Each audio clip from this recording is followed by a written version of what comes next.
So hello guys, আজকে post office থেকে আমার বাড়িতে এটা কি দিয়ে গেল। প্রথমেই সকাল থেকে ঘুম থেকে উঠে তারপরে আস্তে আস্তে আমার বিছানা খাতাগুলোকে আমি গুছিয়ে ফেলি। তারপর আস্তে আস্তে ব্রাশ করে সকালের টিফিনটা সেরে ফেলি। তারপরে স্নান টান করে চলে যাই হচ্ছে ছাদেতে, গিয়ে জামা কাপড়গুলো তুলে আনি। তারপরে দেখি হঠাৎ করে পোস্ট অফিস থেকে আমাকে একটা পার্সেল দিয়ে গেল। তারপরে পার্সেলটার ভিতরে কি আছে সেটা আনবক্সিং করার জন্য আমার ছুরিতে একটু ধার দিয়ে নিলাম। তারপরে ধার দিয়ে নিয়ে ছুরিটাকে দিয়ে আস্তে আস্তে আমি পার্সেলটা খুলে দেখলাম যে কি আছে।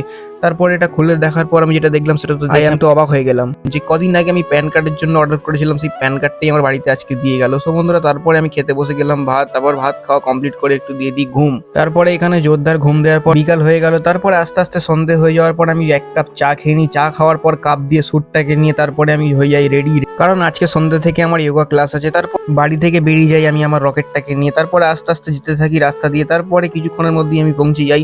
তারপর ওইখানে গিয়ে বাইরে ড্রেস চেঞ্জ করে তারপর ব্যাগট্যাগ রেখে আমি ভিতরে ব্যায়াম করি। তারপর 2 ঘন্টা ক্লাস করার পর আমি ফাইনালি বাড়ি চলে আসি। বাড়ি এসে দেখতে পাই এখানে একটা সুন্দর গোলাপ ফুল। তারপরে এই ফুলটাকে কিছুক্ষণ দেখার পর হাত মুখ ধুয়ে ফ্রেশ হয়ে আমি খেতে বসে পড়ি। তারপর রাত্রির খাবার কমপ্লিট করে আর একটা ঘুম দিয়ে নিই। দেখা হচ্ছে পরবর্তী ভিডিওতে। টাটা।